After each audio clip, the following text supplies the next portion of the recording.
Hey guys, welcome to my YouTube channel Khyati Hindi classes.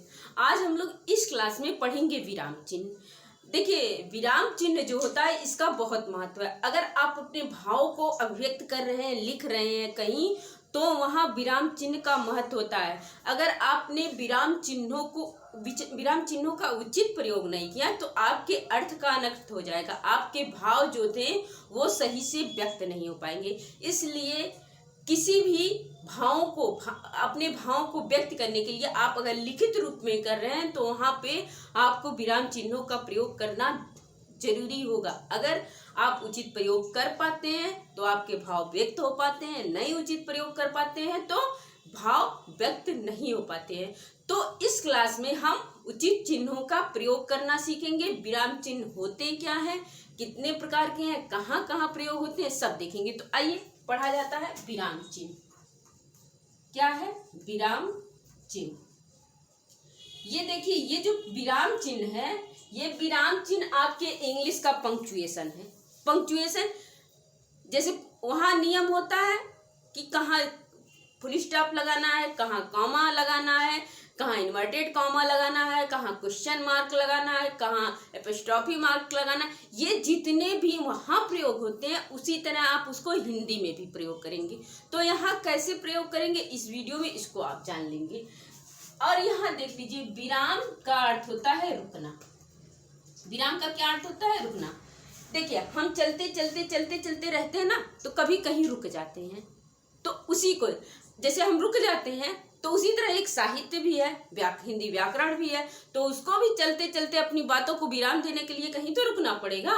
तो जहाँ रुकना, जिस हिसाब से जो रुकता है, जिस हिसाब से व्याकरण रुकता है, जिस हिसाब से आपका अभिव्यक्ति रुकता है, जिस हिसाब से आपकी बातें रुकती हैं, उस हिसाब से आपको विराम चिन्हों का कहाँ कहाँ किन चिन्हों का प्रयोग करना, वही बताता है विराम चिन्ह।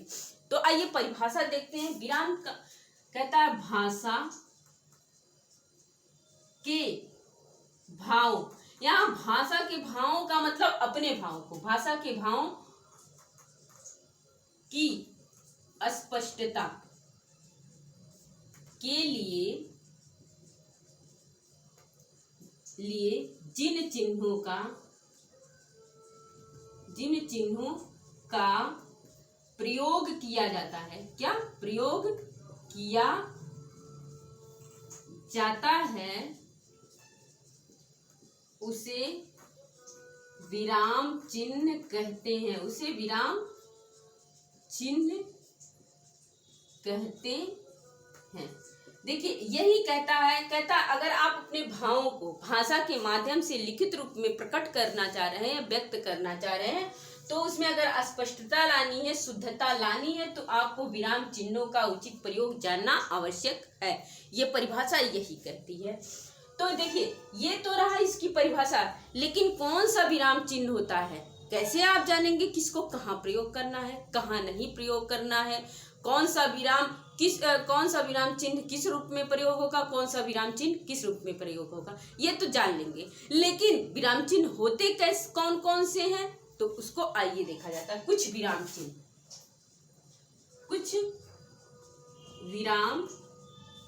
चिन्ह देखिए, तो पहला आपका हो जाएगा पूर्ण विराम। क्या हो जाएगा? पूर्ण विराम। ये देखिए, पूर्ण विराम जो होता है खड़ी पाई होता है। ये पूर्ण विराम आपके इंग्लिश में फुल स्टॉप होता है। फुल स्टॉप माने, फुल मीन्स होता है पूर्ण, स्टॉप माने रुकना। पूर्ण रूप से जहां रुक जाते हैं उसको हम पूर्ण विराम कहते हैं। सेकेंड आपका क्या होगा? अल्प विराम। अल्प विराम में आपका बस एक कॉमा होता है। थर्ड में क्या होता है? अर्ध विराम।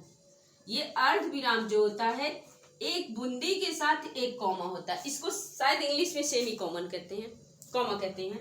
और फोर्थ क्या होता है? प्रश्न सूचक आप सब लोग जानते हैं, ऐसे लगता है क्वेश्चन मार्क, प्रश्न। फिफ्थ है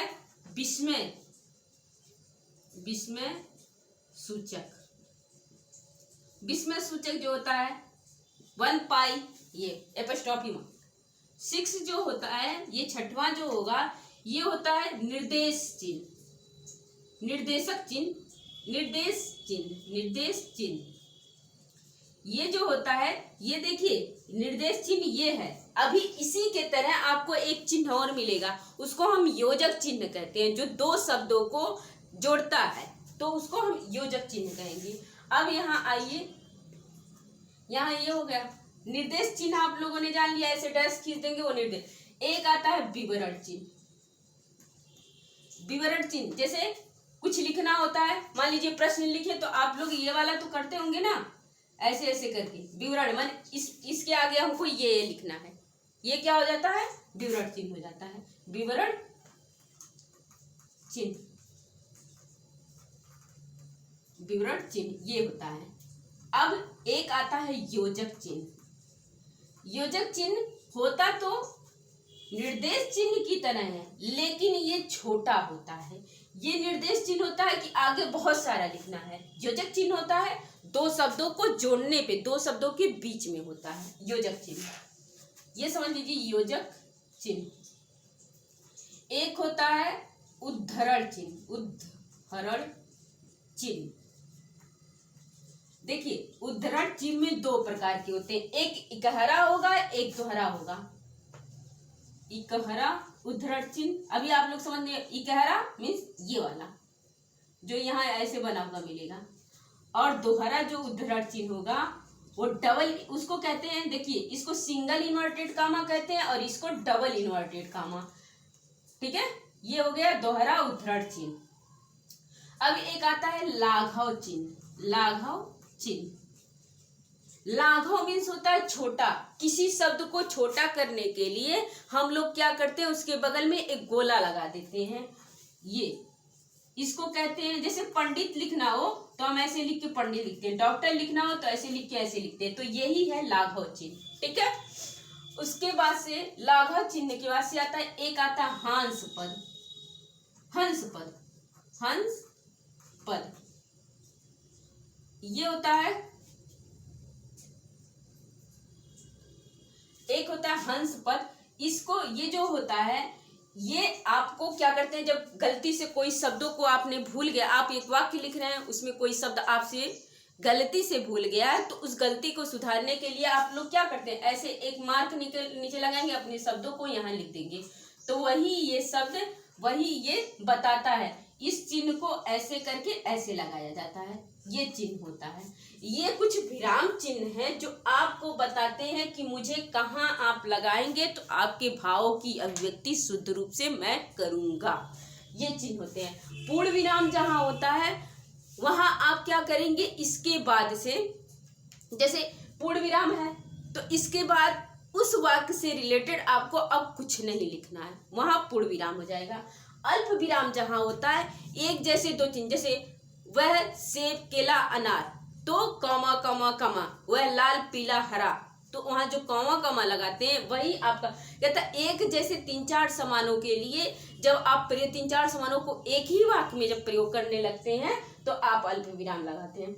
अर्ध विराम कहता है दो दो कार्य होंगे। जैसे एक वाक्य ले लीजिए, मेरे पिताजी ने मुझे मारा ही नहीं समझाया भी, तो मारा ही नहीं के बगल में ये लगेगा समझाया भी, दो दो क्रियाएं हो रही हैं, मारा भी है और समझाया भी है। प्रश्न सूचक, क्या तुम जा रहे हो, कहाँ गए थे, ऐसे वाक्य जब आ जाएंगे तो प्रश्न सूचक आप लगाएंगे। विस्मय आदि बोधक कभी हर्ष के भी लिए लगता है, कभी विषाद के भी। जब बहुत खुशी हो तो कहते हैं ओ ये कार्य मेरा हो गया कहते हैं, और कभी कहते हैं हाय वह मर गया। ऐसे भी जब शब्द आ जाएंगे तब आप क्या करेंगे, विस्मय आदि बोधक का चिन्ह लगाएंगे। एक होता है निर्देश चिन्ह। निर्देश चिन्ह कहता है कि निर्देशित करता है कि आप यहाँ कुछ और लिखने वाले हैं, आप यहाँ अभी और लिखेंगे, निर्देश कर देता है, निर्देशित कर देता है कि ये पैराग्राफ आप एक अनुच्छेद लिखने वाले हैं, विवरण लिखा। और एक होता है विवरण चिन्ह, मान लीजिए लिख दिए प्रश्न डैश, ये वाली बूंदी, ये वाला चिन्ह बनाते हैं, उसके बाद से अपने प्रश्नों को लिखते हैं, उत्तर लिखने के बाद से भी उस उत्तर का विवरण देते हैं। योजक चिन्ह होता है जैसे वह दिन और रात, दिन रात के बीच में मान लीजिए एक वाक्य लिखे, जैसे वह दिन रात परिश्रम करता है, परिश्रम करता है। तो ये क्या हो जाएगा आपका, वह दिन रात परिश्रम करता है। तो ये दिन और रात के बीच जो योजक चिन्ह लगा है, वो ये जो चिन्ह लगा है ये योजक है। देखिए डैश कुछ बड़ा होगा और वो निर्देशित करेगा कि उसके आगे बहुत सारे शब्द लगेंगे। योजक चिन्ह, योजक योज मीन होता है जोड़ना, ये दो शब्दों को जोड़ेगा। और अक्सर दो शब्द ऐसे रहते हैं जो मतलब कभी कभी अव्यय भी आ जाएंगे, कभी कभी विलोम भी आ जाएंगे, ठीक है। जैसे वह धीरे धीरे चलता है, तो धीरे धीरे के बीच में भी आपको डैश मिलता है। तो ये जो होता है योजक चिन्ह होता है, डैश नहीं, ये निर्देश चिन्ह है। फिर एक होता है उद्धरण चिन्ह। इसमें उद्धरण चिन्ह में क्या होता है, उद्धरण चिन्ह इसको इंग्लिश में इन्वर्टेड कामा कहते हैं। तो ये जो होता है उद्धरण चिन्ह, एक गहरा भी होता है, एक दोहरा भी होता है। जब किसी के बातों को, किसी के अनुसार बातों को, और उन बातों को उसमें से आपको एक शब्द भी नहीं बदलना है, तो वहाँ पे डबल लगाएंगे। और जब कुछ बातों को, जिनको एक शब्द को इम्पोर्टेंट करना होता है, तो वहाँ इकहरा लगाएंगे।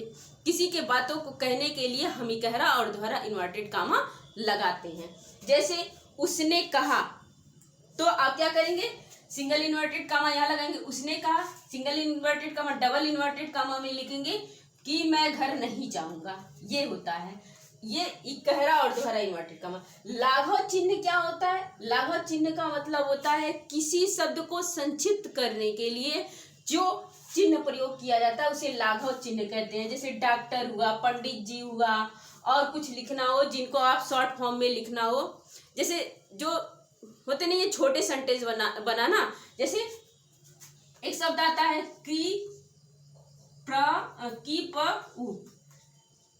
कृपया पन्ना या पेज पलटिए, पन्ना पलटिए, तो ये जो बिंदी है, यही बिंदी आपके लाघव चिन्ह है। लाघव का अर्थ होता है छोटा।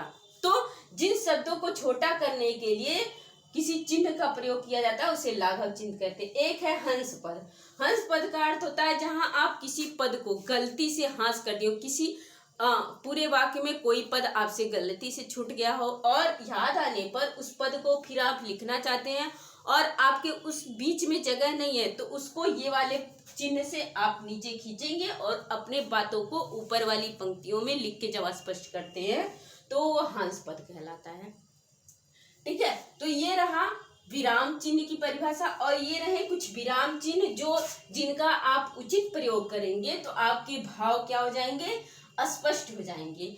और अगर ये विराम चिन्ह आप उचित प्रयोग करते हैं तो भाव भाई स्पष्ट होंगे, अगर नहीं करते हैं तो भाव नहीं स्पष्ट होंगे। तो पहले भाव स्पष्ट करने के लिए आपको ये भी तो जानना है ना कि कहाँ किसका प्रयोग करना है। तो इस वीडियो को आप देखिएगा, आपको आपका प्रयोग पता हो जाएगा कहाँ किसका करना है।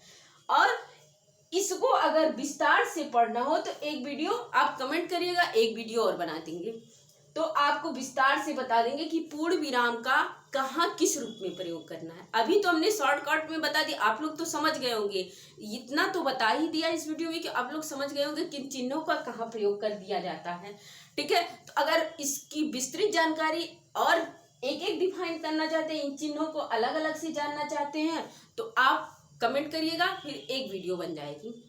आज की वीडियो में इतना ही, मिलेंगे अगली वीडियो में नए चैप्टर के साथ, नए सिलेबस के साथ। तब तक के लिए बाय बाय।